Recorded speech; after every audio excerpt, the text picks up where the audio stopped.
Right, greetings, hello. Dr. Thomas Daffern here.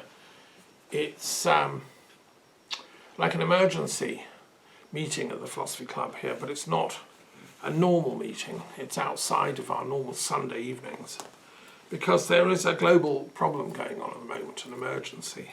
And I wanted to address the question of what can the world do about this ongoing famine in Gaza, this kind of logjam. People, children, babies are dying of starvation. We're seeing pictures of this, and the international system doesn't know what to do about this because its mechanisms, were never designed really for this kind of horror. So I've come up with a proposal, a plan, which I'm going to put to you over the next 20 minutes or so. And I would like you to then share this idea, show people this talk, circulate it in your social media links, and get it out to as many people as possible. This is the first time I've ever heard what I'm about to suggest, proposed. I think it's the best idea that I've been able to come up with, and so I'm suggesting this. Listen carefully. If you agree with what I'm saying, then please get it out to as many people as possible. Friends, family, influential people, students, teachers, academics, whatever your influence group is. Okay, so what's the idea? There are two major crises going on the planet at the moment, and they're both interlinked, and they're both seemingly unresolvable. One is we have a war in Ukraine and Russia, started by Russia in February 2023 with an invasion of Ukraine. And it's been going on ever since. And it's costing millions on all sides. It's costing thousands and thousands of dead. It's costing possibly hundreds of thousands of dead soldiers. And, billions of money from all parts of the world are invested in this conflict. And yet there's nothing really to be gained because neither side can completely defeat the other, I believe. Any expert in war studies could tell you that. Like my old colleague, Professor Lawrence Friedman, who founded the Centre for War Studies at King's College. I mean, this is an unwinnable war. Both sides can just throw more money, more people, and it becomes an endless thing. So that's one problem we have. Now, the other problem we have is this horrendous killing going on in Gaza. Started by the October the 7th attack in 2023 on, a breakout by Hamas fighters and their massacre of about 1,200 people. And then the incredible response by Israel during the whole of 2024 and then 2025. So in which figures vary, but some experts in demography at the University of London, my alma mater, now say there are probably about 100,000 victims dead because they're buried under the rubble. They don't count in the official death counts, which are now up to 60,000. So there's probably about at least 40,000 buried in the rubble. These are horrendous things. And then the rest, the survivors of the bombing, which is still going on, are now dying of famine.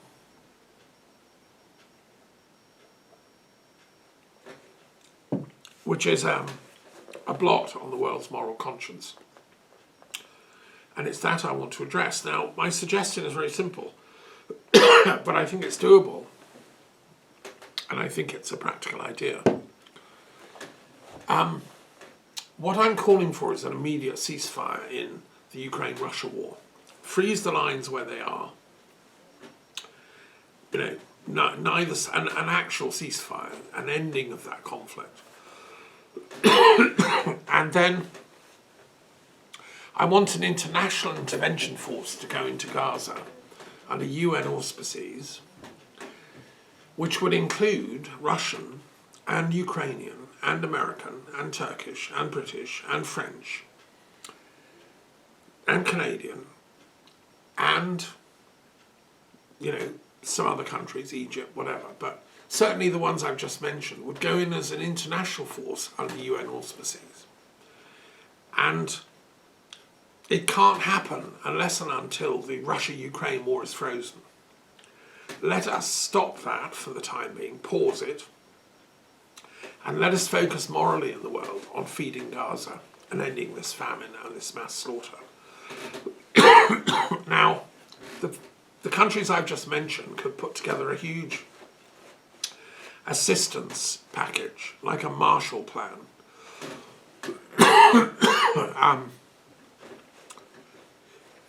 It could be taken by ships. Sorry, I've got to get a drink here.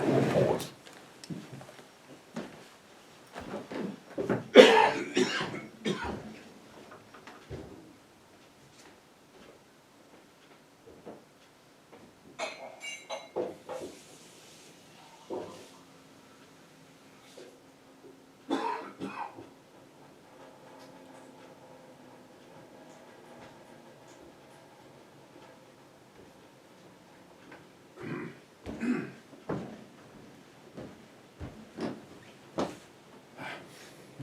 Right, sorry about that. When I get excited, I think my voice sometimes goes. This is such an important idea. Let me recap. How do we link these two things? What the world needs are two things right now. It needs a pause, a ceasefire, an end of the fighting in Ukraine and Russia, an end of the killing on all sides. It also needs an emergency aid to go into Gaza. So let's link the two. Now, you know, I've been to Russia. I have friends in Moscow. I have friends in the intellectual circles in Russia. I believe that most decent Russians, of which there are many, would agree to this plan. They'd much rather send their troops actually to help this abomination of destruction that's going on in Gaza and to help the Palestinians than to go and slaughter Ukrainians. Putin could argue that, well, okay, we're just pausing it, we're just going to like ceasefire there, we're going to keep the lines there, we can resume this war later. But for now, we're going to refocus our moral efforts into helping Palestine and Gaza. And Russia has intervened in this region before, in Syria and so on.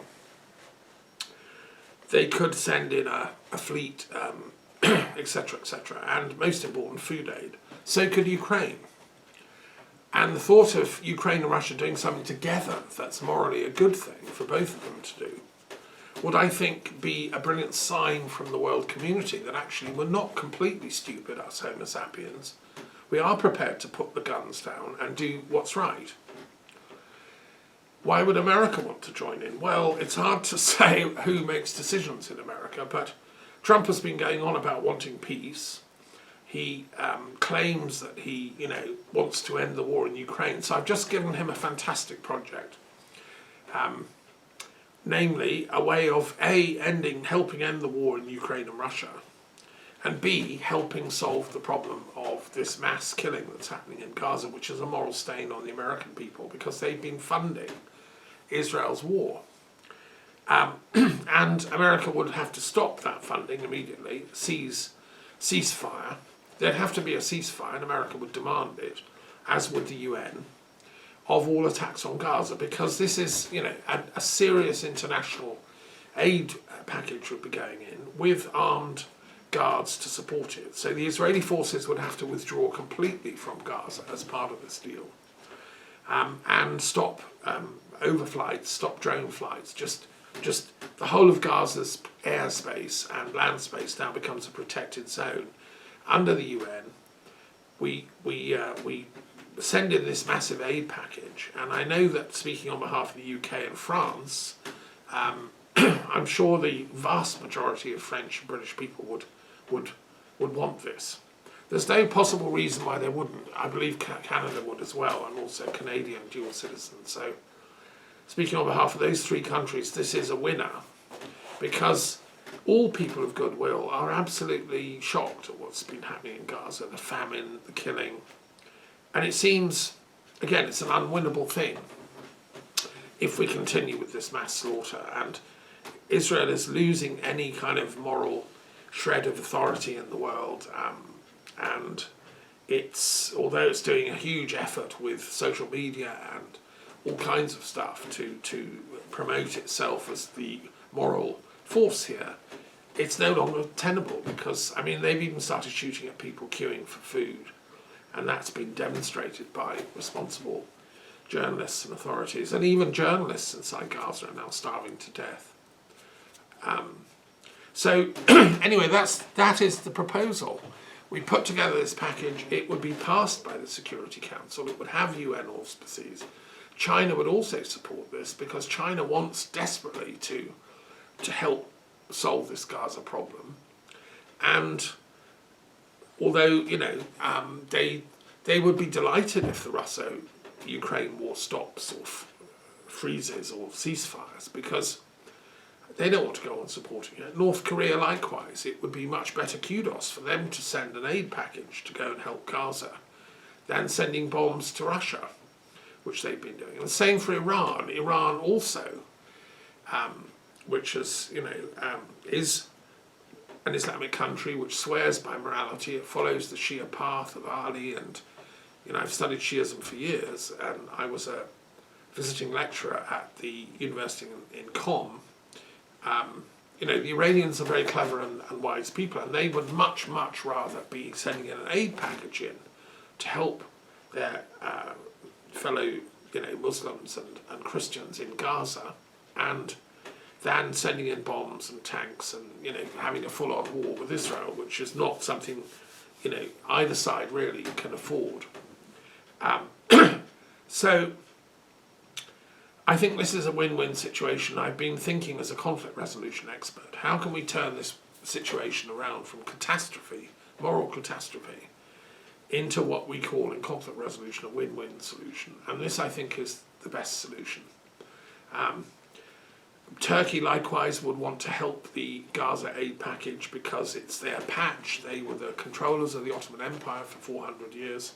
They're utterly mortified at what's happening to the people in Gaza and throughout Palestine, actually.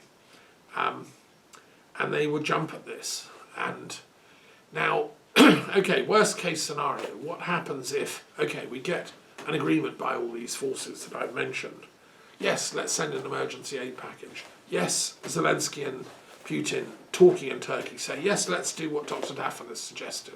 Let's immediately freeze this war and focus our efforts on solving the Gaza, Palestine, Israel conflict and helping these poor people that are dying. We can't bring back the 100,000 already dead, but we can prevent even more dying. So let's say they agree to that. Let's say Canada, France, Britain, Turkey, possibly other countries, Egypt, whatever, all sign up and agree, maybe Brazil. And yet Israel says, no, we're going to carry on fighting, and keeps fighting. I don't think they would. I don't think they would have the nerve to do that, given, you know, China's part of this aid force. The entire forces of the world would now be sending a fleet towards Gaza, packed with aid, medicines, food. And it would take a few weeks to organise, but it can and must be done. It was done during the Gulf War. The first Gulf War, if you recall, a whole fleet went. It was done during the Falklands War. Britain mobilised a huge fleet to go. We can mobilise in emergency for war. Now we have to mobilise for peace and to save lives. Hospital ships should go, etc., etc. Now, what happens if Israel just says, well, no, we run the world, we are the God's chosen people, you have no right to interfere, Gaza is ours, we're going to bomb them all and kill them all, and keeps fighting and keeps bombing them. And let's say landing craft start landing on the beaches in Gaza from the ships with aid, manned by the forces I've just mentioned, like kind of D-Day, and Israel bombs them. Well, okay, some of the countries, quite a few of the countries I mentioned, are members of NATO. And if you fire on a NATO force, you get the entirety of NATO knocking on your door and saying, no, stop. Others in Russia and others are members of another pact, I think it's called CENTO, which again would be part of the aid package. So we'd see a joint NATO and CENTO pact going in. And if Israel wants to take them on, so be it. I think if Israel has to be defeated militarily by NATO in order to just let the Gazans live, then I'm afraid it comes under the category of what we call a just war. And I think that, I don't think Israel is that stupid. I think they would back down. They would realise, no, actually, we can't stand up against Russia, America, China, European Union, the UK, France, Brazil, Canada, the Stans. I mean, India, possibly, Pakistan might want to help with this international aid package. I think the entire Commonwealth should, as a Canadian. I don't think Canada alone. I think the entire Commonwealth should send in supplies, food. And I knew the leader of the Palestinian ambassador to London in the 90s when I was organising meetings in Parliament, Afif Safieh, who said, when we get independence, Thomas, we want to join the Commonwealth. So I think the Commonwealth should be part of this package of support and to save these poor Palestinian lives. So there we are, that's the proposal. And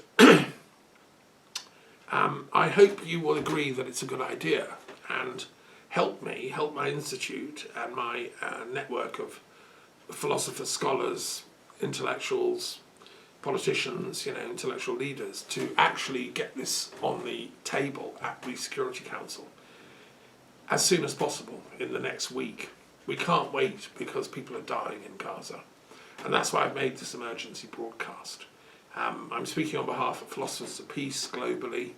I'm Vice President. This is a philosophical emergency, meaning a moral emergency, and we can't wait. We can't just let this carry on.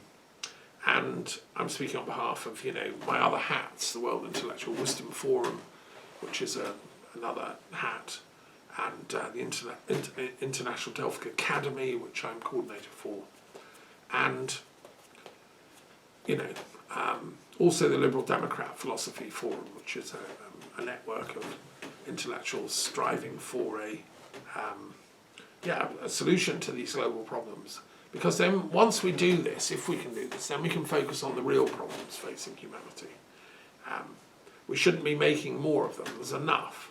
Things like runaway climate change, the destabilization of populations, mass immigration.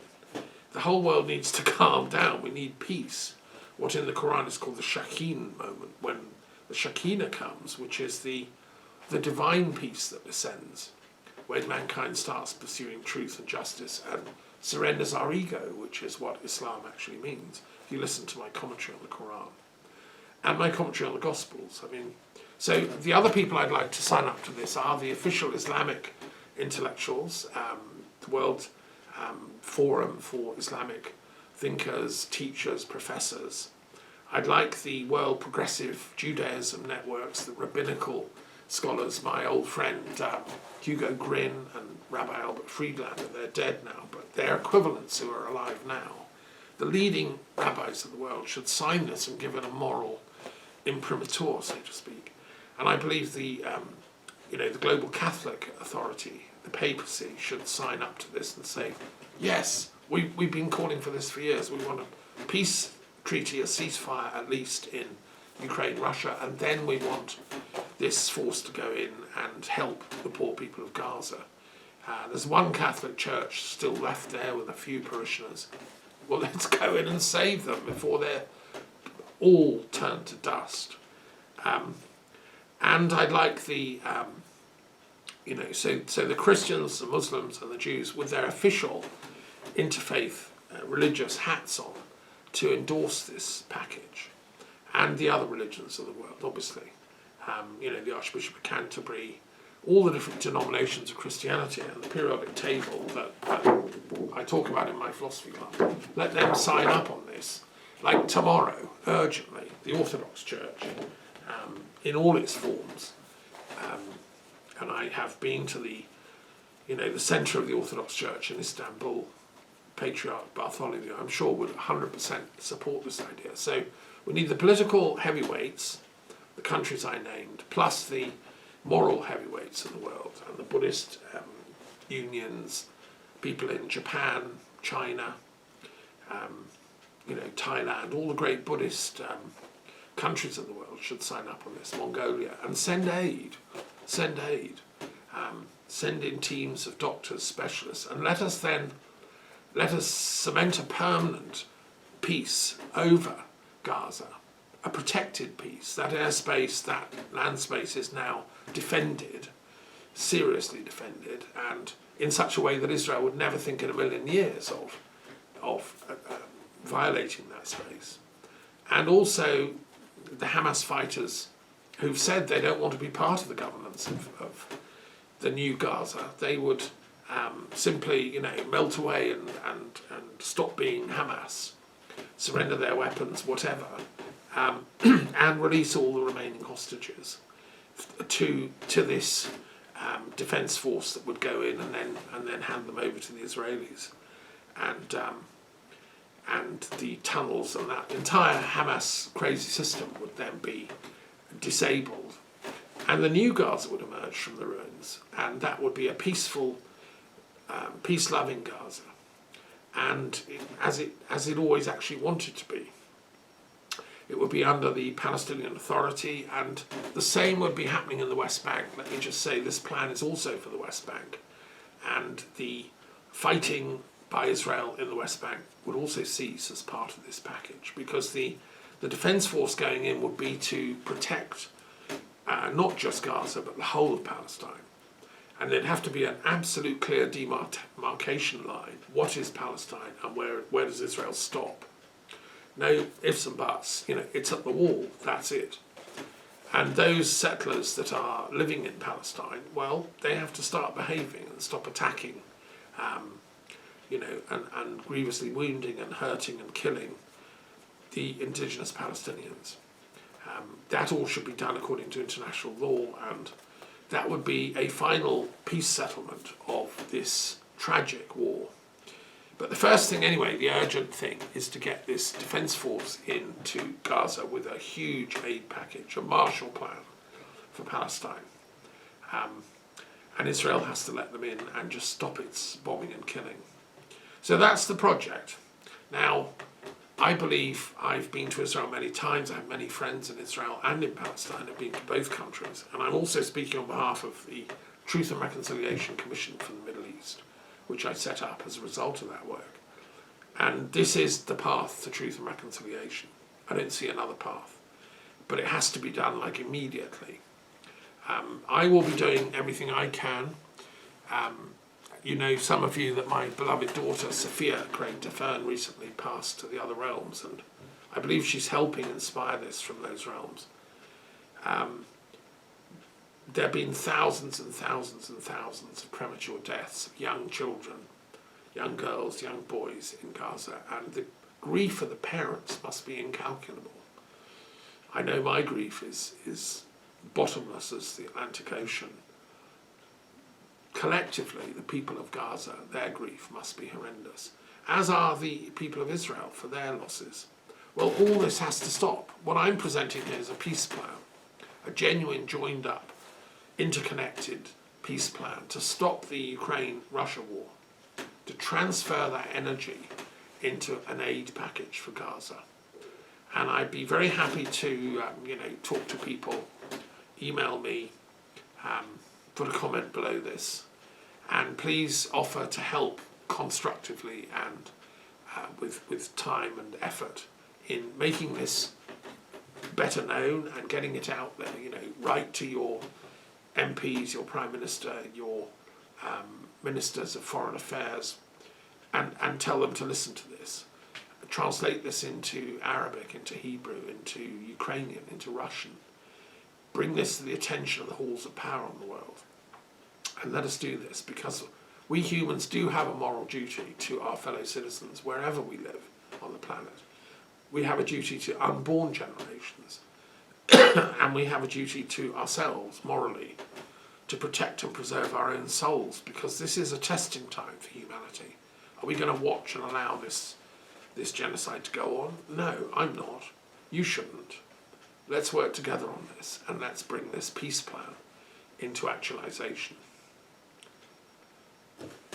Thank you.